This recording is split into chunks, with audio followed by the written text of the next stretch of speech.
Mes sœurs, mes frères, bienvenue en cette méditation sur les textes ce dimanche 27 août 2023, en ce 21e dimanche du temps ordinaire, où nous faisons mémoire de Sainte Monique, mère de Saint Augustin, théologien et père de l'Église.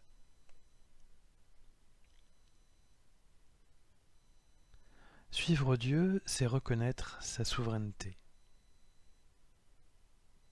Cette reconnaissance de Dieu est bien rare en politique. Pourtant, la Bible en parle régulièrement, en particulier l'Ancien Testament. De nombreux livres sont saturés de politique pour montrer l'importance de la justice de Dieu et la nécessité de la respecter. Il nous incombe, comme dirigeants ou simples citoyens, de prendre soin de tous, en particulier des plus pauvres. Tout le Lévitique est non seulement le livre qui vise à ancrer quiconque dans une sainteté personnelle vis-à-vis de Dieu, par ses lois sur les sacrifices, mais à ancrer aussi tout un peuple dans une sainteté collective pour ses lois sociales. Aujourd'hui, dans le livre du prophète Isaïe, il est question du dirigeant politique Shebna, gouverneur du royaume du Nord, qui n'a pas servi son peuple. C'est un des conseillers principaux du pieux roi Ézéchias qui a mené le pays à la ruine par une alliance avec l'Égypte contre la puissance assyrienne. Cette alliance faite avec l'Égypte, pensée à la place d'un renouvellement intérieur de l'alliance faite entre Dieu et Israël, a conduit le pays au siège difficile par les armées assyriennes, avant la défaite et la déportation des Hébreux à Babylone en 722, avant notre ère. Pour cette raison, ayant manqué de foi en Dieu et portant la responsabilité d'avoir anéanti la vie de milliers de citoyens du pays et d'enfants de Dieu, Shebna a été démis de ses fonctions. Il est dit dans le livre d'Isaïe, « Je vais te chasser de ton poste, t'expulser de ta place. Et ce jour-là, j'appellerai mon serviteur Eliakim, fils d'Helcias. Je le revêtirai de ta tunique, je le ceindrai de ton écharpe. Je lui remettrai tes pouvoirs. Il sera un père pour les habitants de Jérusalem et pour la maison de Juda. Je mettrai sur son épaule la clé de la maison de David. S'il ouvre, personne ne fermera. S'il ferme, personne n'ouvrira. Je le planterai comme une cheville dans un endroit solide. Il sera un trône de gloire pour la maison de son père. » Israël paie ici son manque de reconnaissance à Dieu. Le psalmiste indique au contraire une attitude et des pensées reconnaissantes. Lorsqu'il dit « Le jour où tu répondis à mon appel, tu fis grandir en mon âme la force. » Les appels à Dieu ne restent jamais vains. Dieu y répond toujours, car nous dit le psalmiste, il voit le plus humble. De loin, il reconnaît l'orgueilleux. Seigneur, éternel est ton amour. Une des formes de l'orgueil est de compter sur ses propres forces. En soi, ce n'est pas mauvais d'avoir confiance en soi, bien au contraire. Mais ne compter que sur son propre intérêt et ne mener les actions que par rapport à ce seul objectif, c'est cela qui est contraire à la souveraineté de Dieu. Cela va ensemble d'ailleurs. Shebna n'a pas compté sur la puissance de Dieu, mais a aussi œuvré pour ses intérêts personnels. Notre attitude doit être guidée par le service, mes sœurs, mes frères. À rebours du gouverneur Shebna, c'est notre amour premier pour Dieu qui nous donnera la confiance en lui et en nous, et nous permettra d'agir pour les autres, pour notre famille, pour nos communautés et pour notre pays.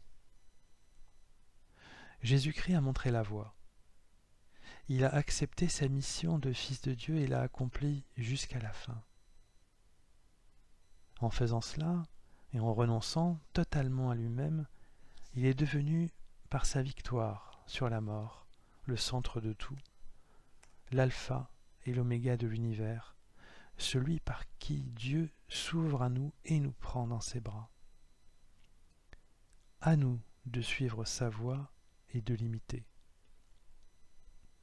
À Pierre, qui le reconnaît comme le Messie, en disant « Tu es le Christ », le serviteur choisi par Dieu, Jésus lui donne le pouvoir de lier et de délier qui rappelle le pouvoir accordé au gouverneur du roi Ézéchias. Lorsqu'il est dit dans l'Évangile « Tout ce que tu auras lié sur la terre sera lié dans les cieux, et tout ce que tu auras délié sur la terre sera délié dans les cieux. »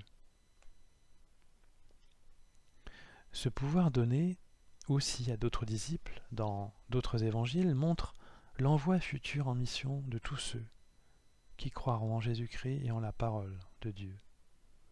Nous serons tous ses ministres, à condition de faire le lien entre le ciel et la terre dans un sens descendant, car c'est Dieu qui demeure souverain et puissant, comme nous le rappelle d'ailleurs le cantique de Paul dans sa lettre aux Romains, lorsqu'il s'exalte, tout est de lui, et par lui, et pour lui.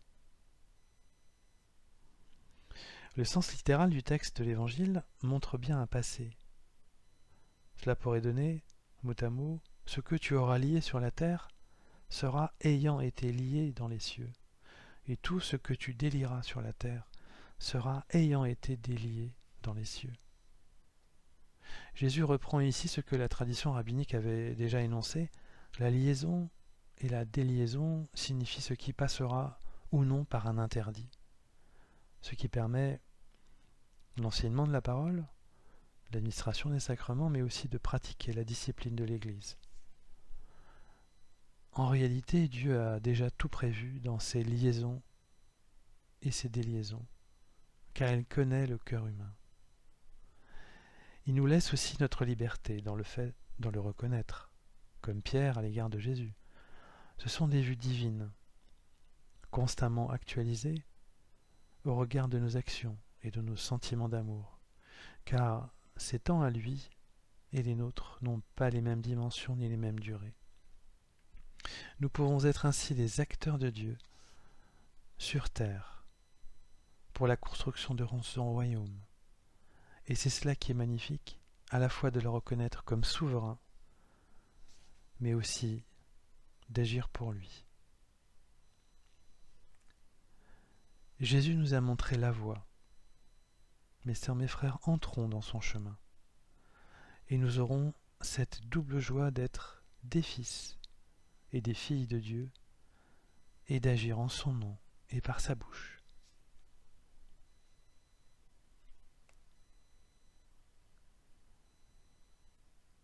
Après cet instant de méditation sur les textes de ce dimanche consacré à l'entière souveraineté de Dieu, je nous invite à la prière.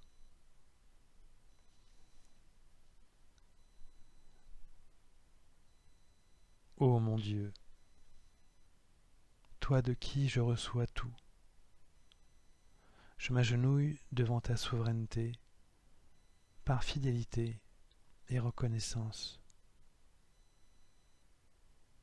Qui suis-je devant toi, mon Dieu, toi qui m'as créé, sinon un être qui te désire? Je suis pauvre devant ta richesse. Aide-moi à te servir et à servir les autres en toute fraternité pour ton royaume. Amen.